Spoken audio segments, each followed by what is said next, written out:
They called him the Iron Don, a man whose taste decided fates and whose memories were buried deeper than his enemies. But the night a simple plate of pasta was placed before him, the world he commanded turned to dust. It wasn't the flavor. It was the ghost it summoned, the exact, impossible recipe of his mother, dead for 20 years. This is Vincenzo Cavallo, the Iron Don. He built an empire on control, on knowing every move before it was made.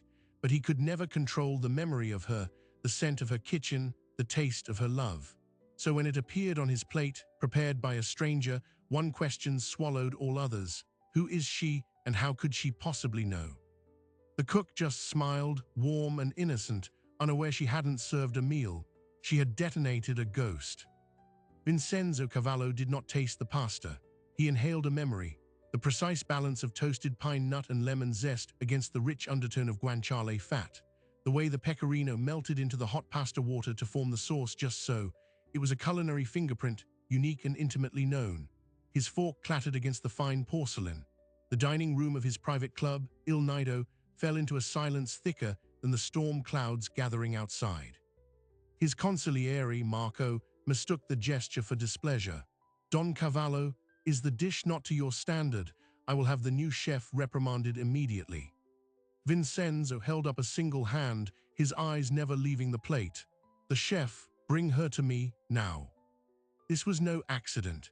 In his world, coincidence was a bullet you didn't hear coming. He ruled Chicago's less legal imports not through brute force alone, but through an obsessive understanding of detail, of motive, of leverage. Someone had sent this girl as a message. But what message? A threat? A taunt from a rival family?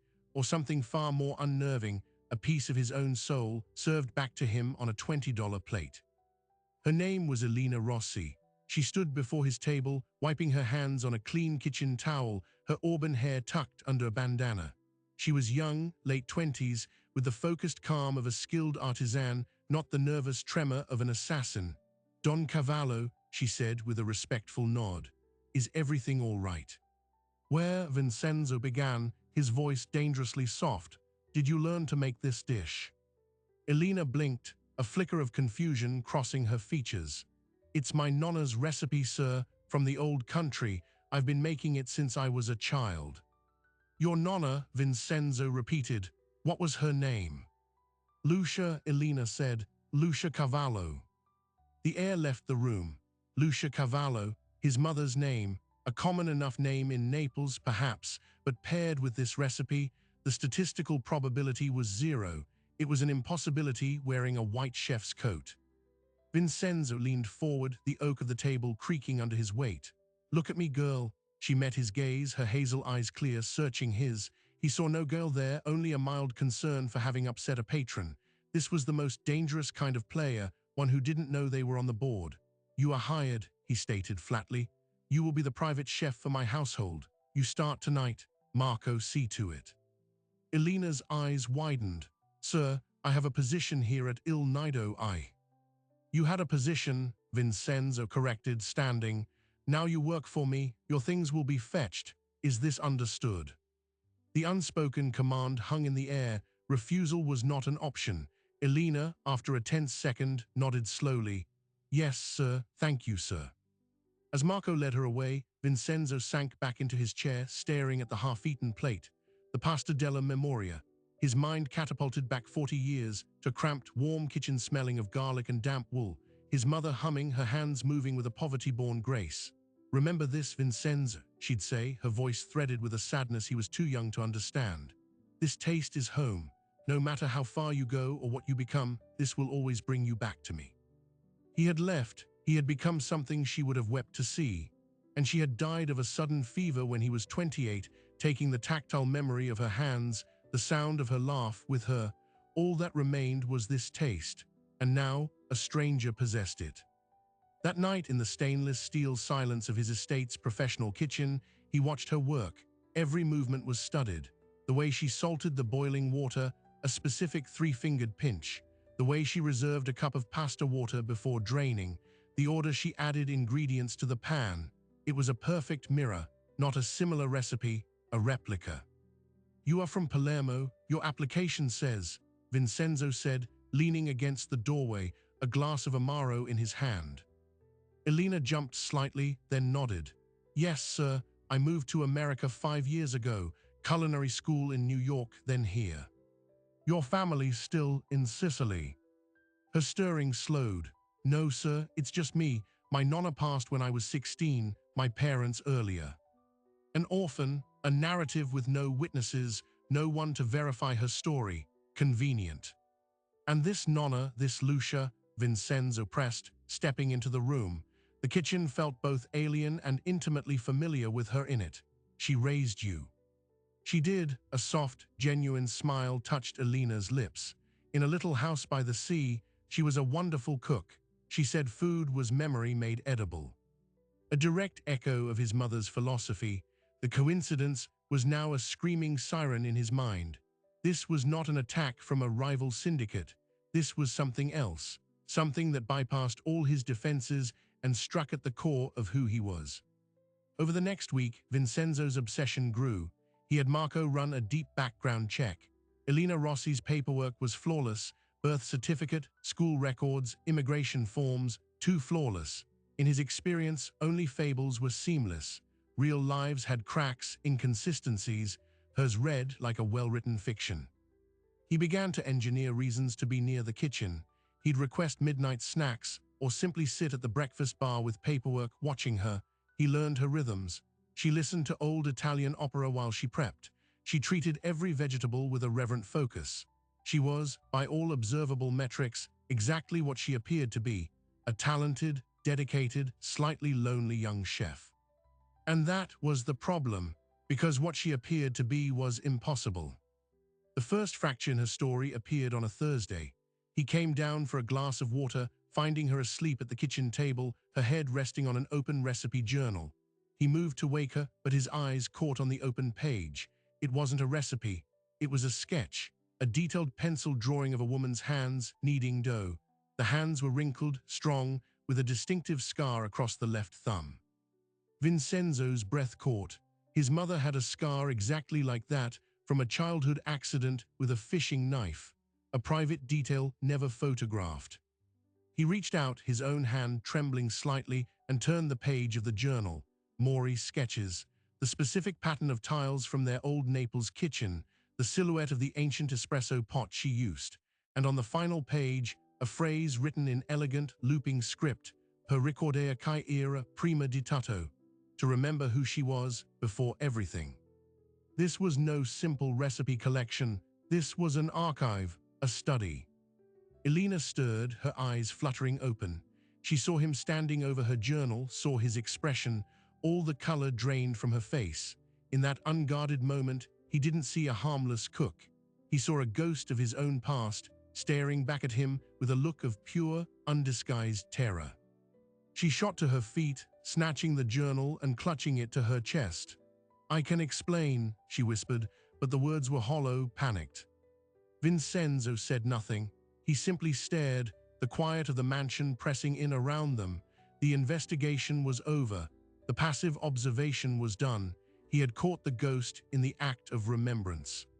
"Tomorrow," he said, his voice cold and final, "you will take me to where you really learned this.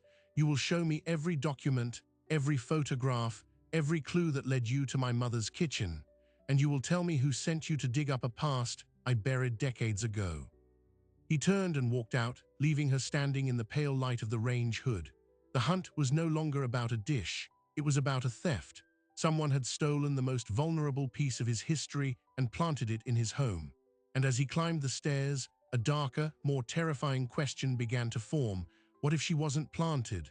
What if she had grown there from a seed he never knew was sown? The drive north the next morning was conducted in a silence so profound it felt like a third passenger. Vincenzo drove his own car, a discreet black sedan, with Elena rigid in the passenger seat, clutching her journal. Marco had been instructed to handle all business, no questions. For the first time in decades, the Don was stepping out from behind his walls, following a ghost. Elena directed him not to her listed apartment, but to a small, detached garage behind a row of townhouses in a quiet, unassuming neighborhood. She called it her studio. Inside, it was less a home and more a shrine. The walls were covered not with her own art, but with meticulously arranged photocopies, ship manifests from the 1970s, old Italian property records, letters with familiar handwriting. In the center of a large work table, under a lamp, lay the source, a leather-bound diary, its spine cracked with age, Lucia Cavallo's diary. "My nonna didn't die of a fever in Naples," Elena said, her voice barely above a whisper. She ran a finger over the diary's cover. "She staged her death. She paid a doctor, arranged for a body from the pauper's ward. She was running from your father." Vincenzo felt the floor tilt. His father, Antonio, a small-time enforcer with a volcanic temper, had died in a street fight when Vincenzo was 10. A distant, frightening figure. Running from him? Why? Elena opened the diary to a marked page. The entry was dated March 3, 1974. He found out about the other man, the man she truly loved, a bookseller named Giovanni Rossi, my grandfather. She handed Vincenzo a photograph, a young, vibrant Lucia, her head resting on the shoulder of a gentle-looking man with kind eyes. They were standing in front of a small bookstore. The happiness on her face was a version of his mother Vincenzo had never seen.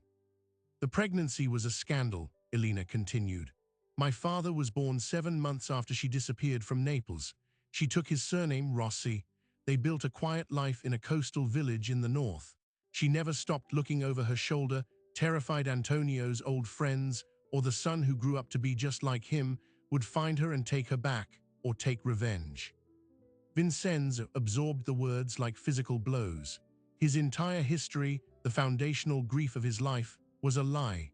The strong, suffering widow he remembered was a fiction she had maintained for his childhood, to protect him from a truth she thought he couldn't handle, or perhaps to protect herself from him.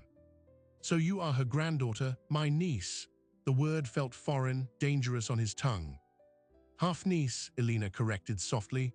"We share a mother, but not a father. She told me stories about you, you know, not as the Don, as the little boy who loved her pasta. She carried your picture, cut from an old newspaper, until the day she died. She never stopped loving you. She was just afraid of you." The confession should have brought warmth. Instead, it opened a chasm of colder, more calculating questions. "And this," Vincenzo gestured to the wall of research, "this is not a granddaughter's sentimental curiosity. This is an investigation. Why?" Elena's composure finally cracked. A tear tracked through the flower dust on her cheek, because her death wasn't natural either. 2 years ago, she fell down the stairs at her home. The police called it an accident. An old woman, frail, a tragic fall, but she wasn't frail, and she had just written to me saying she was going to finally tell someone the truth about her past. The next week, she was dead. A second death, a second potential murder disguised. The coincidence was now a pattern. Who did she plan to tell? "I don't know," she didn't say in the letter, "but after she died, I found this." Elena moved to a small safe hidden behind a false wall of insulation. She retrieved a sealed plastic bag. Inside was a single, elegant silver cufflink, monogrammed with the letters MF. Vincenzo's blood ran cold. He knew that monogram, Marco Fior, his consigliere, his most trusted advisor for 15 years. The pieces began to slam together with a terrifying logic. Marco had handled all his mother's affairs after her first death. Marco had arranged the funeral, sorted the non-existent estate. Marco, who had access to everything, who could have discovered Lucia was alive at any point over the decades. Marco, whose loyalty had always been absolute, or so he had believed. If Marco knew she was alive, Vincenzo said, thinking aloud, the strategy mind engaging despite the emotional hurricane, it would be the ultimate leverage, a secret to hold over me forever. But if she threatened to tell me to come clean, that leverage turns into a threat to him.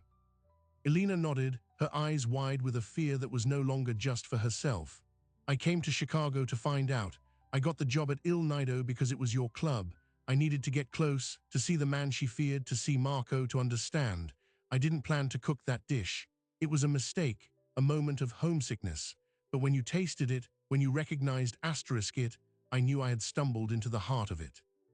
Vincenzo turned from the wall of evidence, his mind racing. This was no longer about family or grief. This was about power. Marco had not just betrayed him, He had curated his entire reality. He had let Vincenzo live with a foundational sorrow, all while holding the cure in his pocket. Why? Control. A don haunted by a ghost is a don who leans heavily on the man who manages the world of the living. But there was a flaw. If Marco wanted her dead to protect his secret, why wait decades? Why 2 years ago? Elena's answer was a whisper. Because 2 years ago was when you started talking about retirement, about stepping back, naming a successor. You told him you were tired. If you retired, his influence ends. But if you were emotionally compromised, grieving anew, or better yet, if you were distracted by a shocking family revelation at a critical time, you would lean on him more than ever. Or you might make a mistake that would ensure you never stepped down at all. It was a masterful, patient, and utterly ruthless play. Marco wasn't just his consigliere. He was the author of the story Vincenzo lived in, and he was editing the final chapters to suit himself. Suddenly, Elena's studio felt like a trap. The windows seemed too dark, the quiet street outside too still. We need to leave. Now, this place is compromised. If Marco knows about you, he's having you watched. As if on cue, Elena's phone, face up on the table, lit up. A notification from a security app. A motion sensor at the front of the garage had been triggered. Then another. Someone was outside.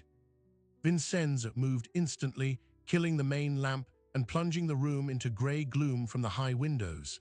He peered through a side slat in the blinds.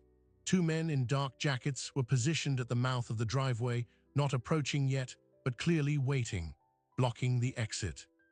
"Back door," Vincenzo whispered, his hand going to the small of his back where his pistol was holstered. "Through the laundry room, it leads to a shared backyard alley," Elena breathed, already stuffing the diary and the cufflink into her bag. They moved quickly and silently. As they slipped out the back, Vincenzo heard the distinct sound of a front door being tested, then a low voice. They were out of time. The alley was empty, littered with trash cans. They ran for 2 blocks before emerging onto a busier street, melting into the midday crowd. Breathless in the back of a rideshare car heading aimlessly downtown, the new reality settled upon them. They were allies now, bound by a shared secret and a shared enemy. Vincenzo's empire, his fortress of loyalty and control, was a stage set, and the director had just called for the lead actor's final scene. "Marco knows you're with me," Vincenzo said, staring out the window. "He'll lock down the accounts, turn the captains against me with a story about my instability, my sentimentality. He'll use the memory of my mother as the weapon to finish what he started." Elena looked at him, the chef gone, replaced by the determined, grieving granddaughter. "So what do we do? You can't go back." A grim, familiar smile touched Vincenzo's lips, the smile of the Iron Don. "We don't go back, we go deeper. Marco thinks he holds all the secrets, but he forgot one thing." "What's that?" "He only knows about the mother I lost. He doesn't know the son she raised, and he has no idea what that son tastes like when he's been fed a lie for 40 years. The safe house was a forgotten storage room above a family-owned bakery in Little Italy. The air smelled of yeast and dust. As Elena spread her grandmother's diary open on a flour-dusted table, Vincenzo made a call on a burner phone. The voice that answered didn't belong to a soldier. It belonged to Arlo Costello, the head of the rival family he'd been fighting for a decade. "Costello, it's Cavallo." A long, stunned silence, then a low chuckle. "They're saying you had a breakdown." Vincenzo ran off with a cook. "I didn't believe it. Now I'm intrigued. Marco Fior is making his move. By tonight, he'll have full control of my operations. He's been planning this for years, maybe decades. He killed my mother to keep a secret." Another pause, this one heavier. "Lucia, I heard she died when we were kids." "She didn't, and that's the leverage. Marco knows you've been trying to get a man inside my organization for 5 years. He's the one who's been feeding you just enough information to keep you interested, but never enough to do real damage. He played us both to make himself indispensable." Vincenzo could almost hear Costello's mind working, recalculating every skirmish, every leaked route. "And why are you telling me this? You expect me to help you." "I expect you to help yourself," Vincenzo said, his voice iron. When Marco consolidates power, his first move won't be against me. It'll be a show of strength against you. A bloody, public strike to cement his authority with the other families. He'll use the war you and I have been fighting as his inauguration. You can be his first victim, or you can be the man who helped tear down the architect of this whole mess. The gamble was astronomical. Costello could simply alert Marco to the call and collect a bounty. But Vincenzo knew the man's pride. He hated being manipulated even more than he hated Vincenzo. "What do you need?" Costello finally asked. While Vincenzo negotiated a pact with the devil, Elena was deep in the diary, cross-referencing dates with news clippings she'd digitized on a tablet. She let out a small, sharp gasp. "Vincenzo, look at this." She pointed to a diary entry from the late 1990s. Lucia wrote about a visit from a worried young man who knew her son. He offered her protection, money, a new identity further away. She refused, saying she was done running. The young man's name was Marco. "He found her then," Elena whispered. "Over 20 years ago. This wasn't about your retirement. This was a long-term investment. He kept her secret, kept her safe, even sent money anonymously for years, according to these later entries. He became her silent guardian." Vincenzo felt a new, more insidious chill. So she trusted him. He was her link to me, a way to watch over me from afar without interfering. Exactly, and then, Elena flipped to the final entries, her finger tracing the frantic handwriting. She writes that she's decided it's time. Time to reach out to you, to end the lie. She wrote a letter. She told Marco she was mailing it. That's the week before she died. The pieces locked into an even more horrifying configuration. Marco hadn't just discovered a secret. He had cultivated it. He had nurtured a living, breathing insurance policy. And when that policy threatened to pay out against his interests, he cashed it in permanently.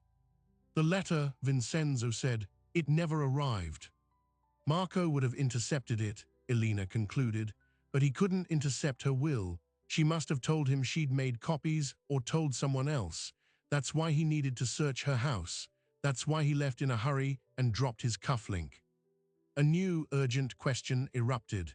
If he was searching for something, he wasn't just looking for the letter. He was looking for proof she had, proof of his involvement or of her true identity, something tangible. Elena's eyes went wide. The bakery, the safe house. My nonna didn't just send me her diary before she died. She sent a box. She said it was insurance. I was so grief-stricken I never opened it. I put it in storage, a unit downtown under a fake name. They looked at each other. That box was no longer a sentimental artifact. It was a live grenade, and Marco knew it existed. He'd been searching for Elena not just to silence her, but to find the missing piece of his own cover-up. Getting to the storage unit required a tactical operation. Costello provided 2 of his men, ghosts with no loyalty to Marco, as perimeter scouts. The unit was in a vast, impersonal complex on the industrial south side. The night was pitch black, the only light coming from their hooded flashlights. Elena's hands shook as she dialed the combination on the padlock. It clicked open. She rolled up the corrugated door to reveal stacks of labeled boxes, Christmas, Mom's China, textbooks. She went straight to a plain, unmarked cardboard box at the back. She sliced it open with a box cutter. On top of folded linens lay a sealed manila envelope. Inside were 3 things: the original, unmailed letter to Vincenzo, a notarized affidavit from Lucia Cavallo detailing her entire story and her fears of Marco Fior, and a small, unmarked USB drive. In the letter, Lucia's voice leapt off the page. She spoke of her love for him, her regret for the lie, her pride in the man he'd become, and her sorrow for the path he'd chosen. It ended with a plea: "Remember the taste of home, my son. It is real. Let it guide you back to what is true." Vincenzo read it under the beam of the flashlight, his face a stone mask, but his knuckles were white where he gripped the paper. The USB drive held the real payload. On it were scanned pages from a separate, smaller ledger. It was Lucia's. It was Marco's. For years, he had been skimming from the Cavallo family operations, but not for personal greed. The money was being funneled into a series of shell companies that traced back to a single, shocking destination: a political action committee for a rising state senator, a man known for his anti-corruption platform and his loud calls to dismantle the old-world family structures in the city. Marco wasn't just planning a coup within the family, he was orchestrating its annihilation from the outside. He would become the invaluable informant, the reformed consigliere who helped the authorities take down the Iron Don, securing his own immunity and a legitimate, powerful future with a clean-cut politician in his pocket. The war with Costello would be the perfect bloody backdrop to justify a federal crackdown. Elena looked from the screen to Vincenzo's grim face. He's not trying to become the new Don. He's trying to become a kingmaker in a world where Dons don't exist anymore. Vincenzo nodded slowly. The scale of the betrayal was breathtaking. Marco had seen the future and decided to be on the winning side, even if it meant burning his entire world and everyone in it to the ground. Just then, one of Costello's men hissed a warning from the doorway. Headlights, 2 vehicles, approaching slow, no lights. They were out of time. Marco's network had tracked them. Vincenzo shoved the letter and the USB drive into his inner jacket pocket. We take the box, we burn the rest. As they hurriedly dragged the box toward their waiting van, the first car turned into their aisle, its high beams flicking on, blinding them. A voice, amplified by a bullhorn, echoed through the concrete canyon. It was Marco. Vincenzo, it doesn't have to end this way. We can talk. Just give me the girl and the box. Walk away. You can disappear. You have my word. His word, the most worthless currency in the city. Vincenzo pushed Elena into the back of the van with the box. He turned, standing in the glare. Your word, Marco, was that the same word you gave my mother before you pushed her down the stairs. The silence that followed was confession enough. Then, the sharp crack of a gunshot rang out, sparking off the van's frame near Vincenzo's head. The war was no longer cold. It was here, in a storage facility, over a box of ghosts and ledgers. Costello's men returned fire, providing cover. Vincenzo dove into the van, shouting at the driver to go. As they peeled out, swerving around the blocking vehicles, Vincenzo looked back. He saw Marco standing calmly beside a car door, his face illuminated in the red brake lights. He wasn't shooting. He was just watching, a chess master whose pawns were in motion. They escaped into the labyrinth of the city, but the victory was hollow. They had the evidence, but Marco now knew they had it. The timeline had just collapsed. He would accelerate his plan, trigger the war with Costello prematurely, and call in his political favors to have the whole city locked down around them. In the rattling back of the van, surrounded by the smell of old linen and gunpowder, Elena stared at the box. What now? He'll turn the city upside down to find this. Vincenzo leaned back, closing his eyes. The Iron Don was gone. In his place was something angrier, simpler, and more focused. Now, he said, his voice a low rasp, we stop playing defense. We use his own plan against him. He wants a war, we'll give him one. He wants a meeting with the senator, we'll arrange the introduction. But it won't be him walking in as the savior of the city. He opened his eyes and looked at Elena, a terrifying certainty in his gaze. It'll be us, walking in as the evidence of his sin. The meeting was set for the one place Marco couldn't refuse, the old, deconsecrated church where Vincenzo's father was buried and where his mother's empty crypt bore her name. The senator would be there, expecting a clandestine briefing from his star informant. Marco would be there, expecting to deliver his final pawn, Vincenzo Cavallo, in chains. But Vincenzo wasn't planning to be a prisoner. He was planning to be the prosecutor. The plan was a delicate house of cards. Costello's men created a diversion at the docks, a fake weapons shipment that drew Marco's enforcers away. Elena, using skills she'd learned not in a kitchen, but from a grandmother who lived in hiding, hacked into the church's ancient security feed, ensuring their evidence would play on every screen. The stage was set. Vincenzo entered the church alone, as agreed. The air was cold and smelled of damp stone and extinguished candles. At the far end, near the altar, stood Marco and a polished, anxious-looking man in an expensive overcoat, State Senator Richard Clark. Vincenzo, Marco said, spreading his hands in a gesture of weary relief. You came to your senses. Good, this can be civil. Civil, Vincenzo repeated, his voice echoing in the vaulted space. He walked slowly down the center aisle. Like your meeting with my mother, was that civil, Marco? Senator Clark shifted uncomfortably. Mr. Cavallo, Consigliere Fior has been cooperating extensively. He's outlined your entire operation.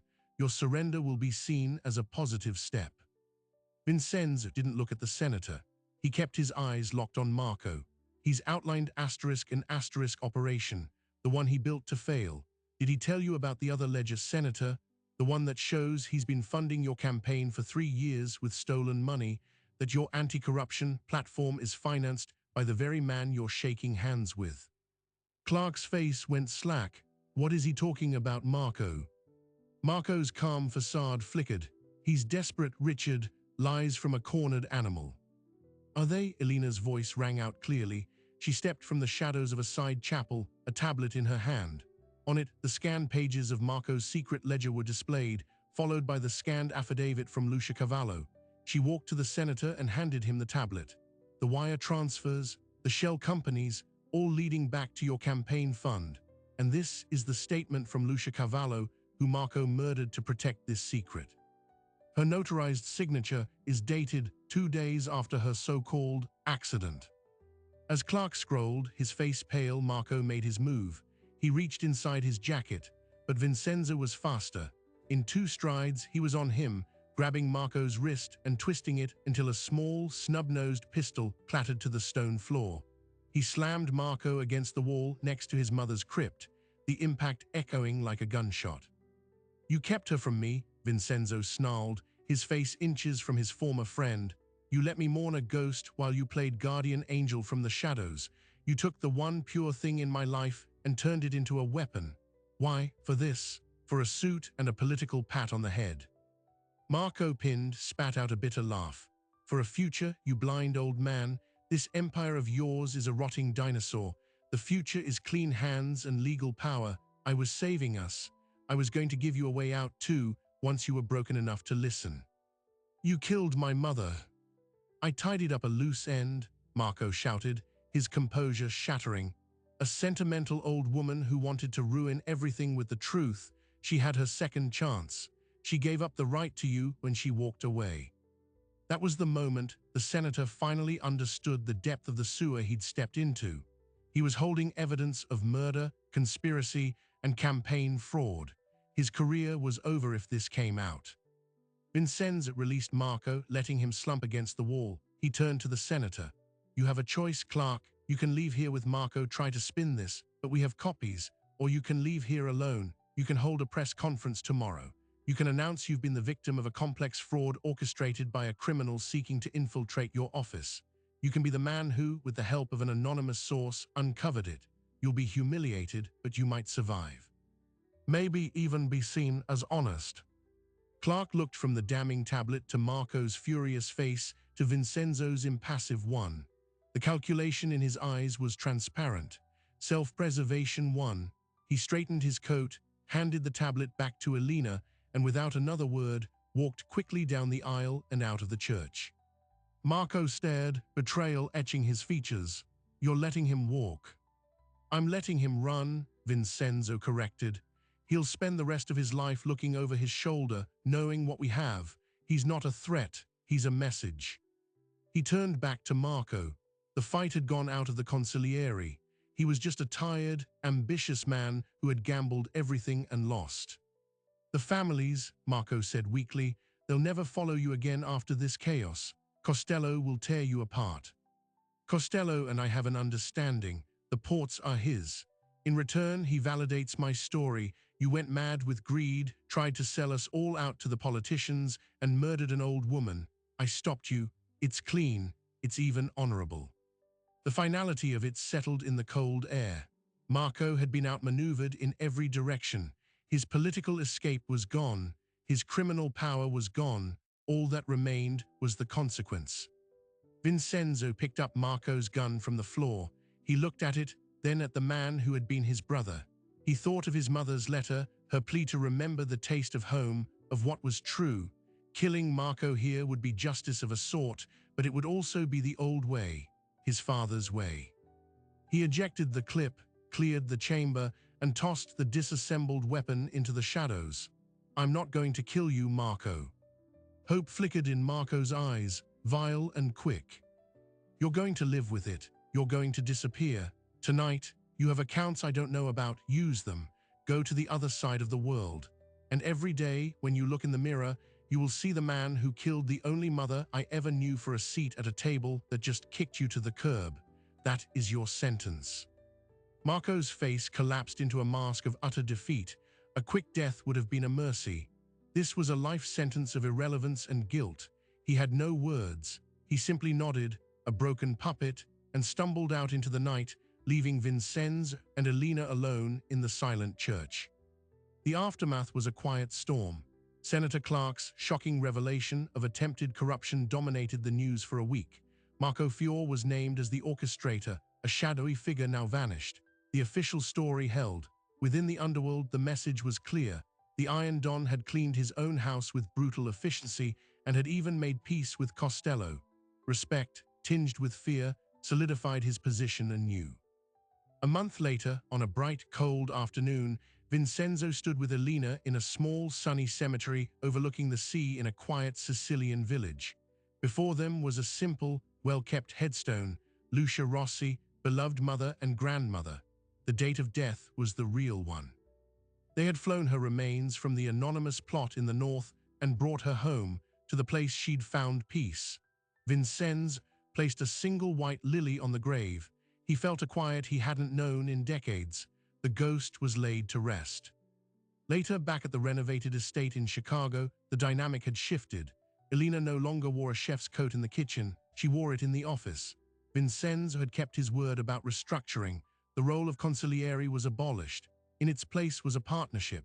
Elena brought a fresh perspective, an understanding of modern systems, and a moral compass less scarred by the old wars. She handled the legitimate investments, the charities, the face they showed to the waking world. Vincenz managed the legacy operations, the ones that couldn't yet be unwound. One evening she cooked for him again, not the pasta della memoria, but a new dish of her own creation. It was vibrant, full of flavors from her childhood by the sea. He took a bite, savoring it. "It's good," he said, "different but good." "It's not a memory," she smiled. "It's a new recipe." He understood. They were not bound by the past anymore.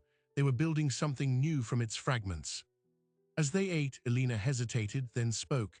"There's one thing from my grandmother's box I never showed you. I didn't know what it meant until now."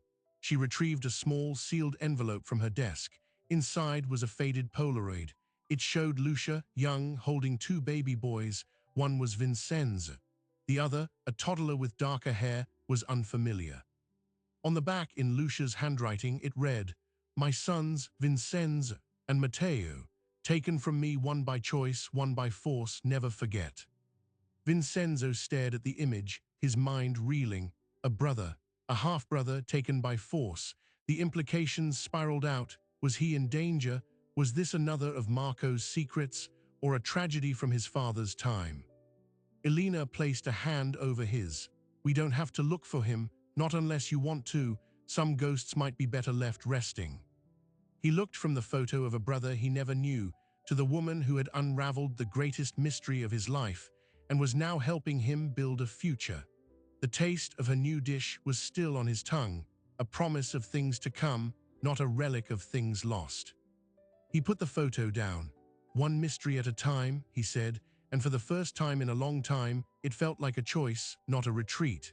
The kitchen was warm, the food was fresh, and the long shadow of the past finally seemed to be receding into the light of a new, uncertain, but shared tomorrow. So what do we make of the pasta della memoria? It was never just a recipe. It was a landmine buried in the past, waiting for the right moment to rewrite the future.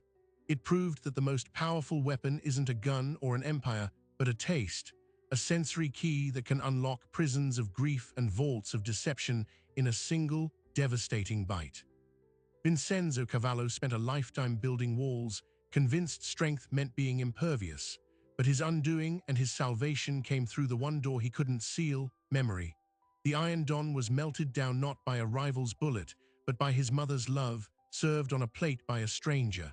And in that melting, he was recast into something new, something that could finally look forward. Elena began her journey as an avenger, a ghost from a forgotten war. She ended it as an architect, using the broken pieces of the past to build a more stable foundation. She didn't just find her grandmother's killer, she found a family, and in doing so, gave that family a chance at a different legacy. This story forces a haunting question onto all of us. What unseen threads connect our present to past we think we understand? What simple smell, what familiar taste, what half-remembered melody holds the power to collapse the story we've told ourselves and force us to write a new one? The answer is terrifying and beautiful. It means we are never fully in control. It means a ghost from yesterday can walk into your life tomorrow, wearing an apron and carrying a spoon. And what of that final photograph? The brother Matteo? Some mysteries are solved to bring closure. Others are discovered to remind us that closure is a fiction. Life is a web, not a straight line. The choice Vincenzo made to let that mystery rest might be the most profound transformation of all. It is the choice to live in the present, nourished by truth, rather than endlessly digging up the grave of the past. In the end, the maid with the silent past became the partner with a voice. The Don who ruled through fear learned to lead through loyalty earned, not commanded. And a dish born from poverty and love became the catalyst for a dynasty's rebirth. So what did you think? Did Marco's fate, exile and irrelevance fit his crimes, or was it too merciful? Would you have opened the envelope to find the brother or left it sealed? Let us know your thoughts in the comments below. If this story of taste, memory and transformation resonated with you, please hit that like button. It truly helps us grow. Share this with a friend who appreciates a plot twist that goes deeper than action, right into the heart. And don't forget to subscribe for more deep dive narratives every week. Thanks for listening.